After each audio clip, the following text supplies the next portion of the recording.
করে বলতো পরের রোববার এই সিনেমাটা চালাস। আমার 5-5.5 বছর বয়স হবে।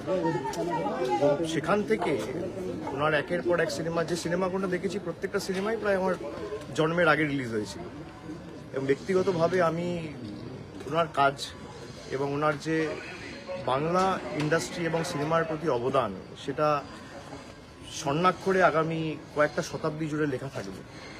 এবং আজকে যে মূলত আমার আশা, আমাদের রাজ্য সরকারের তরফ থেকে 15 বছরে আমাদের যে গৌরবোজ্জ্বল 15 বছর উন্নয়নের কর্মসূচি আমরা গত 15 বছরে করেছি বা কর্মযোগ্যগুলো হয়েছে বিভিন্ন ক্ষেত্রে, সামাজিক সুরক্ষা থেকে, স্বাস্থ্য থেকে, শিক্ষা থেকে, পরিকাঠামোগত উন্নয়ন থেকে, পর্যটন থেকে, কৃষি থেকে, তার একটা বিস্তারিত খতিয়ান আমি রঞ্জিতবাবুর হাতে তুলে দিয়েছি।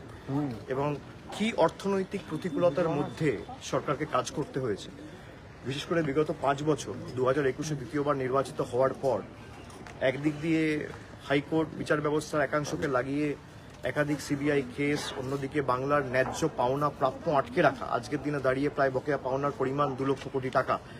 এবং তারপরেও যে রাস্তাঘাটের কাজ, আবাস যোজনা, লক্ষ্মীর ভাণ্ডার, স্বাস্থ্যসাথীর মতো একাধিক যুগান্তকারী প্রকল্প।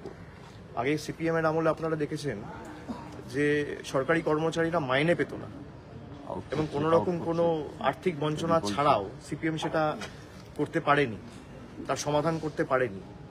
আজকে এত কিছু করার পর কেন্দ্রীয় সরকারের বৈমাতৃসুলভ আচরণ, আমার কোনো রাজনৈতিক কথা হয়নি, কিন্তু আমাদের যে রাজ্য সরকারের যুগান্তকারী প্রকল্পগুলো সেগুলো আমরা বিস্তারিত বলেছি। আমার সাথে সিনিয়র মন্ত্রী মমতা বন্দ্যোপাধ্যায়ের দীর্ঘদিনের সহযোদ্ধা সতীর্থ সম্মানীয় শোভনদেব চট্টোপাধ্যায়ও ছিলেন। আমাদের বিস্তারিত আলোচনা হয়েছে এবং আমাদের যে কর্মসূচিগুলো আমরা করেছি সেগুলো নিয়ে আমি রঞ্জিতবাবুকে অবগত করেছি এবং উনি খুব অ্যাপ্রিসিয়েট করেছেন। কালকে নন্দীগ্রামে আজকে মারধর করা হয়েছে, তৃণমূল কংগ্রেসে ফ্লেক্স ছিঁড়ে দেওয়া হয়েছে। নন্দীগ্রামের বিষয় নিয়ে যা বলো নন্দীগ্রামে জিজ্ঞেস করো, আজকে কোনো পলিটিক্যাল কথা আপনি কি বলবেন? কেমন খুব ভালো লাগে, এইটুকুন বলছি, খুব ভালো লাগে। Thank you. अब ट्रांसलेट कर लो।